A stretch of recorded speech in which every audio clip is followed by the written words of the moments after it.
मैं आज आपसे विशेष रूप से बात करूंगा समाजशास्त्र के शब्दों के उत्पत्ति के बारे में और समाजशास्त्र के बारे में एक आम सवाल करीब करीब सभी जगह पूछा जाता कि समाजशास्त्र क्रांतियों की संतान है। चाहे आप ऑब्जेक्टिव क्वेश्चन पैटर्न में लें या लॉन्ग क्वेश्चन पैटर्न में लें, ये महत्वपूर्ण विषय है। रही बात समाजशास्त्र के शब्दों की व्याख्या के बारे में, तो समाजशास्त्र का अंग्रेजी शब्द सोशोलॉजी होता और सोशोलॉजी खुद दो भिन्न भिन्न देशों के भाषा से लिया गया है। सोशोलॉजी को अगर हम संधि विच्छेद करके देखें तो सोशोलॉजी शब्द का एक पार्ट, आधा भाग जो होता है उसका है वो सोशियस है, जो कि लैटिन भाषा से लिया गया है, और दूसरा भाग जो लोगस है वो ग्रीक भाषा का शब्द है। अगर इसका अंग्रेजी में फिर आगे ट्रांसलेशन किया गया तो सोशियस का अंग्रेजी ट्रांसलेशन सोसाइटी हुआ और लोगस का अंग्रेजी ट्रांसलेशन साइंस हुआ। जहाँ तक सोसाइटी का मतलब होता है समाज और लोगस का मतलब, साइंस का मतलब होता है विज्ञान।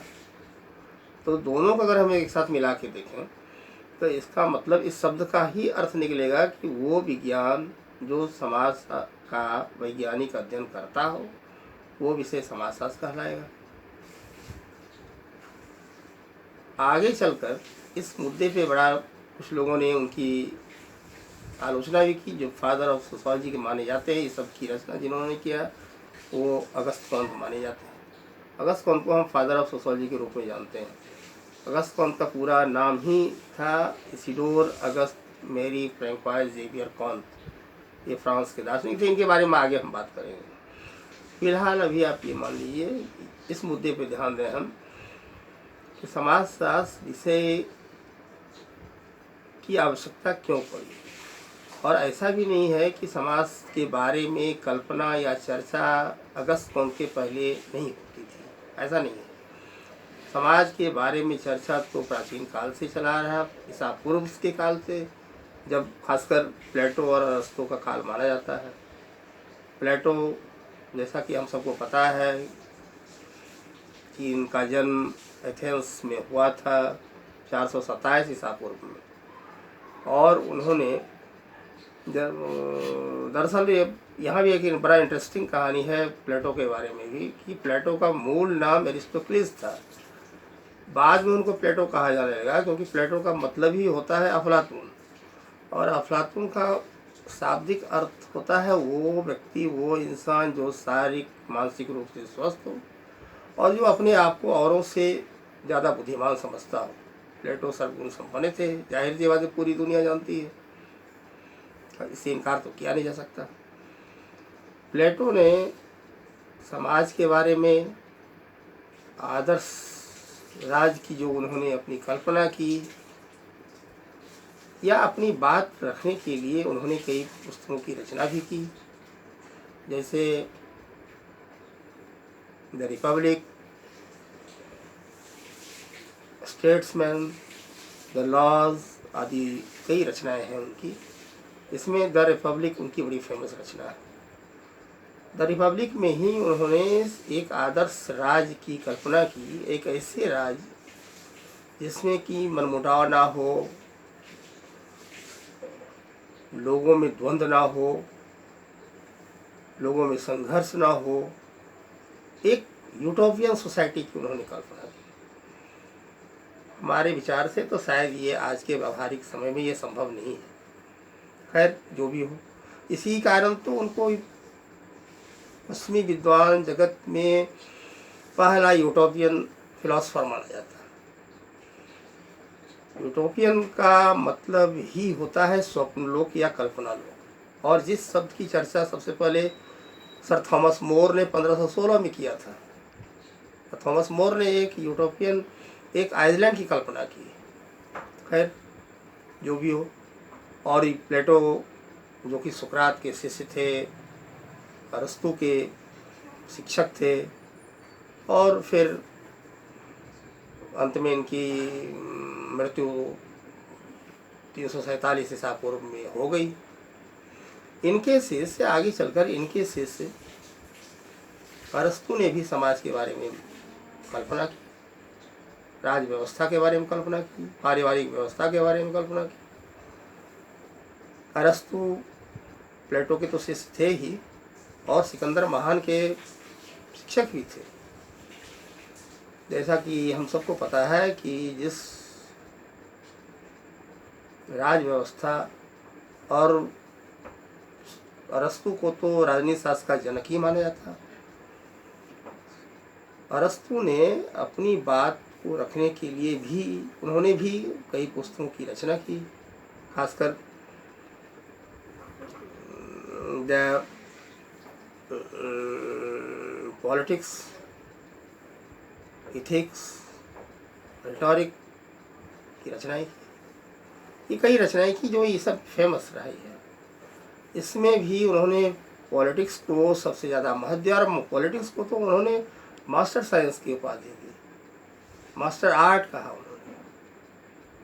और फिर इनकी भी मृत्यु अपनी बात कहने के बाद, जाहिर सी बात है, ये दुनिया के नियम है, इनकी भी मृत्यु 322 साल पूर्व में हो गई। आगे चलते हैं, समय का क्रम कालखंड बीतते रहा। जब दौर और कुछ आगे हम बढ़े, तो जब समाज के बारे में और कल्पनाएं की जाने लगी, तो फिर एक कालखंड आया जिसमें कि आज के कालखंड में जो हम बात करते हैं कि समाजशास्त्र व्याख्या करें या बताएं, जो आमतौर पर पूछा जाता है कि समाजशास्त्र क्रांतियों की संतान है। तो इसके बारे में सबसे पहले मैं आपको बताऊंगा कि समाजशास्त्र की उत्पत्ति के पीछे एक क्रांतियों की एक लंबी चौड़ी कहानी है। समाजशास्त्र की उत्पत्ति के पीछे मूल रूप से 4 क्रांतियों के कारण एक ऐसी पृष्ठभूमि तैयार हुई जो समाजशास्त्र विषय की आवश्यकता महसूस की गई। वो क्रांति कौन है? वाणिज्यिक क्रांति, वैज्ञानिक क्रांति, फ्रांसीसी क्रांति, और फिर औद्योगिक क्रांति। रही बात वाणिज्यिक क्रांति की, तो वाणिज्यिक क्रांति की शुरुआत आमतौर पर 14वीं सदी में मानी जाती है। दरअसल इसका कालखंड 1450 से 1800 के बीच का माना जाता है। इसी कालखंड में 1498 में वास्को डिगामा भारत के तट पे पहुंचे। तो 1492 में 1492 में कोलंबस अमेरिका की खोज की। एक ऐसा दौर था ये जब पूरे यूरोपीय समाज में, और खासकर तत्कालीन यूरोपीय व्यापार मंडल में, मंडियों में, पूरे विश्व से मसालों का, कपड़ों का, तंबाकू का, कोको का पहुंचने लगा। और तो और यूरोपीय मंडियों में तो अफ्रीका से लोगों को दास बनाकर पहुंचाया जाने लगा या लाया जाने लगा, जो भी कह सकते हैं। खैर, जो भी हो, यही एक कालखंड ऐसा भी था जिसमें कि बैंकिंग क्षेत्र में भी परिवर्तन हुआ, कागजी मुद्रा का चलन हुआ, चार्टर्ड कंपनियों का चलन हुआ। जाहिर सी बात है कि और व्यापार और में जो परिवर्तन हुआ, उसे व्यापारिक दुनिया में जो परिवर्तन हुआ, उसे सामाजिक परिवर्तन भी अछूता नहीं रहा। और फिर समाज के क्षेत्र में भी परिवर्तन हुआ, जैसे आप कह सकते हैं मध्यम वर्ग का उदय होना, धर्म के प्रभाव का कम होना। यानी मोटा मोटी आप इस कालखंड को आप कह सकते हैं कि यूरोपीयकरण की पृष्ठभूमि एक शुरू हो गई या तैयार हो गई, यानी यूरोपीकरण की शुरुआत हो गई। रही बात आगे चल के, जब इस दौर के बाद जो माना जाता कि वैज्ञानिक क्रांति की शुरुआत थी। वैज्ञानिक क्रांति में का जो कालखंड है, ये पुनर्जागरण युग का कालखंड माना जाता है, जिसमें कि वाणिज्यिक क्रांति और उस कालखंड को पुनर्जागरण युग कहा जाता है, जिसमें कि वाणिज्यिक क्रांति और वैज्ञानिक क्रांति की शुरुआत हुई। रही बात वैज्ञानिक क्रांति में ये परिवर्तन हुआ समाज में कि समाज के बारे में या प्रकृति के बारे में, प्राकृतिक घटनाओं के बारे में एक व्याख्यात्मक, आलोचनात्मक, समालोचनात्मक व्याख्याएं होने लगी। यही कालखंड था जब कोपरनिकस ने यह सिद्ध किया कि सूर्य स्थिर है और पृथ्वी उसके चारों ओर घूमती है। कहने का मतलब कि ये माना जाने लगा कि प्राकृतिक घटनाओं की व्याख्या निरीक्षण, परीक्षण इत्यादि के आधार पर किया जा सकता है। इतनी लोगों की बुद्धि विकसित हो गई।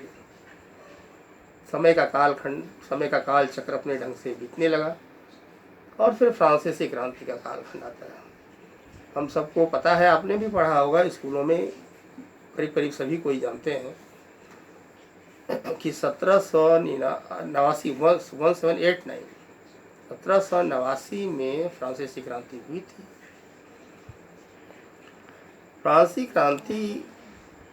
फ्रांसीसी क्रांति का प्रभाव पूरे यूरोपीय समाज पे पड़ा, न केवल फ्रांस में पड़ा, पूरे यूरोपीय समाज में पड़ा। और तो और उसका प्रभाव तो सुदूर भारत में भी पड़ा। आज जो हम स्वतंत्रता, समानता, भ्रातृत्व की बातें जो संविधान में पढ़ते हैं या हमारे संविधान का पाठ है, वो दरअसल उसी का प्रभाव है, उसी फ्रांसीसी क्रांति का प्रभाव है। दरअसल तत्कालीन फ्रांसीसी समाज में एक संपत्ति समूह के आधार पे, एक सामंतवादी संपत्ति समूह के आधार पे समाज का बंटवारा था, जिसको स्टेट कहते हैं। स्टेट का मतलब ही होता है अस्त्रीकृत समाज। फ्रांस में तत्कालीन समाज में 3 स्टेट हुआ करते थे। पहला स्टेट जिसमें धार्मिक नेता हुआ करते थे, दूसरा स्टेट जिसमें भूस्वामी, पदवीधारी अधिकारी इत्यादि हुआ करते थे, और तीसरे स्टेट में जो आम व्यापारी, कारीगर, आम जन साधारण लोग हुआ करते थे। और तत्कालीन फ्रांसीसी समाज की रचना एक राजतंत्र की व्यवस्था वहाँ पे थी, राज व्यवस्था थी। जैसा कि हर राजतंत्र व्यवस्था में ये मान्यता काम कर दी कि राजा को शासन करने का अधिकार एक दैविक अधिकार है। फ्रांस में भी ये मान्यता काम कर रही थी। और जाहिर सी बात है, जहाँ भी राजतंत्र व्यवस्था होती वहाँ पे युद्ध की भी संभावना होती, और फ्रांस भी इससे छूटा नहीं रहा और व्यवस्था रहती। और जाहिर सी बात है, जहाँ पे युद्धग्रस्त समाज जो समाज रहेगा वहाँ पे अभाव भी रहेगा। फ्रांस भी इससे छूटा नहीं रहा। लुई 15 जो वहाँ के तत्कालीन शासक हुआ करते थे, उनकी बात हम सबको याद रखनी चाहिए कि उन्होंने कहा कि मेरे बाद प्रलय, ये युद्धग्रस्तता की पराकाष्ठा थी। आगे चलकर लुई 16 शासक बने, वो बड़ा प्रभावहीन राजा साबित हुए। और तो और इनकी पत्नी मारी अंतोनिएट जो थी, वो तो इनसे भी आगे निकल गई। आपको पता होगा, बड़ा इंटरेस्टिंग एक उनकी वाक्य है कि जब फ्रांस की भूखी जनता उनसे रोटी मांगने गई तो उन्होंने कहा कि अगर तुम्हारे पास रोटी नहीं है तो केक खा लो। अब बताइए साहब, रोटी का ठिकाना नहीं, केक खाने का रही है। खैर, विडम्बना देखिए कि आगे चलकर इन दंपत्ति के देशद्रोह के आरोप में मौत के घाट उतार दिया गया। खैर, समय बीता। तब फिर 1799 में एक नया नेता पैदा लिया जिसका नाम नेपोलियन बोनापार्ट हुआ करता था। 1799 में नेपोलियन बोनापार्ट ने तख्ता पलट कर दिया, और इस तख्ता पलट के साथ ही फ्रांसीसी क्रांति का अंत हो गया। समय बीता, फिर आया औद्योगिक क्रांति का काल। हम सबको पता है कि औद्योगिक विश्व में औद्योगिक क्रांति की शुरुआत करीब करीब 1760 के करीब ब्रिटेन में शुरू हुई। और इस औद्योगिक क्रांति के कारण ब्रिटिश समाज में नई तकनीक, उत्पादन की नई तकनीक, उत्पादन में नए औजार प्रणाली की शुरुआत हो गई, यानी फैक्ट्री प्रणाली आप कह सकते हैं की शुरुआत हो गई। इस फैक्ट्री प्रणाली के कारण सामंतवादी जो प्रणाली हुआ करती थी उत्पादन की, उसके जगह पे पूंजीवादी उत्पादन प्रणाली की शुरुआत हो गई। इसी कालखंड में 1700 1969 यानी 1769 में आर्कराइट ने एक वाटर फ्रेम मशीन की खोज की, हम सबको पता है। वो मशीन दरअसल इतनी बड़ी थी साइज में कि उसको रखने के लिए एक विशेष प्रकार के घर का निर्माण किया गया। और फिर यही वो कालखंड है, यही वो घटनाक्रम है जो फैक्ट्री प्रणाली की शुरुआत है। फैक्ट्री प्रणाली की जब शुरुआत हो गई, औद्योगिकरण हुआ, और जाहिर सी बात है इस औद्योगिकरण का परिणाम शहरीकरण के रूप में सामने आया। शहरीकरण का प्रभाव ये हुआ, या दुष्प्रभाव आप कह सकते हैं, कि शहरों में मानवीय जीवन अमानवीय होने लगी, शोषण का दौर शुरू हुआ। मार्क्स ने कहा कि मानव मशीनों का गुलाम हो रहा है या हो गया है। इस गुलामी, मशीनों की गुलामी कारण कामगारों के बीच में द्वंद्व पैदा हो गया, अलगाव की भावना पैदा हो गई, और फिर सामाजिक एक अव्यवस्था का दौर शुरू हो गया। इसी कालखंड में तत्कालीन समाज वैज्ञानिक बड़ा चिंतित होने लगे, और फिर लोगों को उस वक्त जो प्रबोधन कहा जाता है, कि प्रबोधन कालखंड के सामाजिक चिंतकों को लगने लगा कि प्राकृतिक घटनाओं और सामाजिक घटनाओं का वैज्ञानिक तरीके से अध्ययन किया जा सकता है। यही वो कालखंड है जो समाजशास्त्र की बुनियाद की नींव रखने में काम आया। अब चलते हैं आधुनिक काल, जिसको कह सकते हैं आप समाजशास्त्र की शब्दावली में, या समाजशास्त्र की उत्पत्ति के परिप्रेक्ष्य में। हम सबको पता है कि फादर ऑफ सोशियोलॉजी, समाजशास्त्र के जनक अगस्त कॉम्टे माने जाते, फ्रांस के रहने वाले थे, फ्रांसीसी दार्शनिक थे। इनका कालखंड लाइफ स्केल 1798 से 1857 के बीच का है। समाजशास्त्र शब्द की रचना या समाजशास्त्र विषय की कल्पना सबसे पहले अगस्त कॉम्टे ने ही की, और जब समाजशास्त्र का नामकरण रखा तो उसके लिए उन्होंने कई पुस्तकों की रचना की। आमतौर पे हम सबको पता है कि कई पुस्तकों की रचना की उन्होंने। उसी में एक पॉजिटिव फिलॉसफी करके, यानी पॉजिटिव फिलॉसफी नामक एक पुस्तक थी, जो 6 वॉल्यूम में लिखी गई। सन 1830 से लेकर 1842 के बीच में 6 वॉल्यूम में लिखी गई। इसके पहले वॉल्यूम में, यानी 1830 में, इन्होंने जिस समाज विज्ञान या की चर्चा की या कल्पना की, जो सामाजिक ऐसे विज्ञान की कल्पना की जो सामाजिक व्यवस्था, social order and social progress, सामाजिक व्यवस्था और प्रगति का अध्ययन करेगा, वो विज्ञान समाजशास्त्र कहलाएगा। और 1830 की अपने पॉजिटिव फिलॉसफी के फर्स्ट वॉल्यूम में इन्होंने इस विषय का नाम पहले सोशल फिजिक्स रखा, लेकिन संयोगवश उसी बीच या उसी वक्त बेल्जियम के एक सांख्यिकी शास्त्री लैम्बर्ट एडोल्फ जैक क्वार्टलेट अपने शब्द विषय में इस सोशल फिजिक्स शब्द का प्रयोग कर चुके थे या कर रहे थे। तो अगस्त कॉम्टे को लगा कि आने वाली पीढ़ी को कन्फ्यूजन न हो, या जो भी उन्होंने सोचा। फिर उन्होंने अपने पॉजिटिव फिलॉसफी पुस्तक के 4थे वॉल्यूम में इसका नाम सोशल फिजिक्स से बदल के सोशियोलॉजी कर दिया। यानी आप इसको ऐसे मान सकते कि समाजशास्त्र का चलन या समाजशास्त्र विषय का नामकरण 1838 में हुआ, और फ्रांस में इसकी सबसे पहले विषय पढ़ाई शुरू हुई। तो आज इस वॉल्यूम में, इस वीडियो में इतना ही। एक चीज़ और मैं बता दूं साथ ही साथ जाने से पहले, कि ये समाजशास्त्र का जो नामकरण इन्होंने लैटिन और ग्रीक वर्ड को लेके बनाया, इनकी जो आलोचना भी। रॉबर्ट ब्रेस्टेट ने कहा कि ये तो दो भाषाओं के अवैध संतान।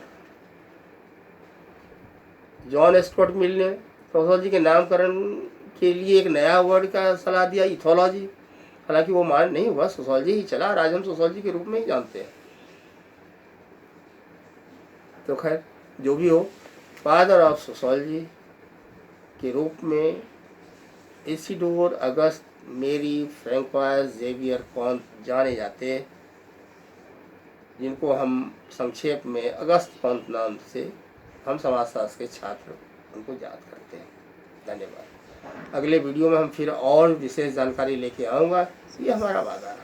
धन्यवाद।